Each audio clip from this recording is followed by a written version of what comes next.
മാസജാതകം ധനു July 2025 പൊതുവായത് 2025 ജൂലൈയിലെ ധനു രാശിഫലം ശരാശരിയേക്കാൾ മികച്ച മാസത്തെ സൂചിപ്പിക്കുന്നു. എന്നിരുന്നാലും ചില വെല്ലുവിളികൾ പ്രതീക്ഷിക്കുന്നു. സൂര്യൻ നിങ്ങളുടെ ഏഴാമത്തെയും എട്ടാമത്തെയും ഭവനങ്ങളിലൂടെ സഞ്ചരിക്കും. ഇത് സമ്മിശ്ര ഫലങ്ങൾ നൽകും. മാസത്തിന്റെ ആദ്യ പകുതി കൂടുതൽ അനുകൂലമാണ്.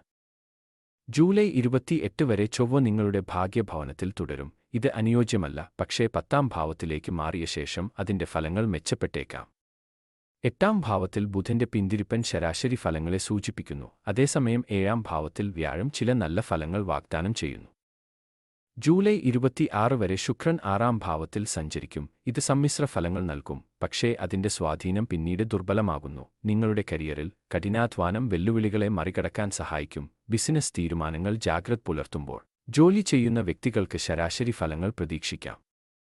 വിദ്യാഭ്യാസത്തിൽ വ്യാഴത്തിന്റെ അനുകൂല ട്രാൻസിറ്റ് ഉന്നത വിദ്യാഭ്യാസത്തിന് ഗുണം ചെയ്യുന്നു. എന്നിരുന്നാലും ശനിയുടെ സ്വാധീനം പ്രാഥമിക വിദ്യാഭ്യാസത്തെ ബാധിക്കുന്ന കുടുംബ അസ്വസ്ഥതകൾക്ക് കാരണമായേക്കാം.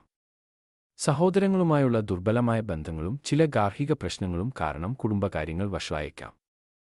എന്നിരുന്നാലും ക്ഷമയോടെയും ശ്രദ്ധയോടെയും ഈ പ്രശ്നങ്ങൾ പരിഹരിക്കാൻ കഴിയും. പ്രണയത്തിൽ ചൊവ്വയും ശുക്രനും ബന്ധങ്ങളിൽ തെറ്റിദ്ധാരണകളോ പിരിമുറുക്കമോ സൂചിപ്പിക്കുന്നു. അതിനാൽ നല്ല ആശയവിനിമയം നിലനിർത്തുന്നത് നിർണായകമാണ്. ദാമ്പത്യ ജീവിതത്തിന് ചെറിയ തടസ്സങ്ങൾ നേരിടേണ്ടിവരും, പക്ഷേ വ്യാഴം വലിയ പ്രശ്നങ്ങളിൽ നിന്ന് സംരക്ഷണം നൽകും. സാമ്പത്തികമായി ശുക്രൻ വായ്പകൾ സുരക്ഷിതമാക്കാൻ സഹായിച്ചേക്കാം, പക്ഷേ കാര്യമായ സാമ്പത്തിക വളർച്ച വാഗ്ദാനം ചെയ്യുന്നില്ല. ശനിയുടെ സ്വാധീനം പണം ലാഭിക്കുന്നത് ബുദ്ധിമുട്ടാക്കും. എന്നിരുന്നാലും അടിസ്ഥാന സാമ്പത്തിക ആവശ്യങ്ങൾ നിറവേറ്റപ്പെടും. ആരോഗ്യപരമായി വ്യാഴത്തിന്റെ പിന്തുണ നല്ല ആരോഗ്യം നിലനിർത്താൻ സഹായിക്കുന്നു. എന്നിരുന്നാലും സൂര്യന്റെ സംക്രമണം കാരണം ചില ചെറിയ പ്രശ്നങ്ങൾ ഉണ്ടാകാം. മൊത്തത്തിൽ ജൂലൈ 2025 ധനുരാശിക്കാർക്ക് സമ്മിശ്രവും എന്നാൽ പൊതുവെ അനുകൂലവുമായ ഫലങ്ങൾ നൽകും.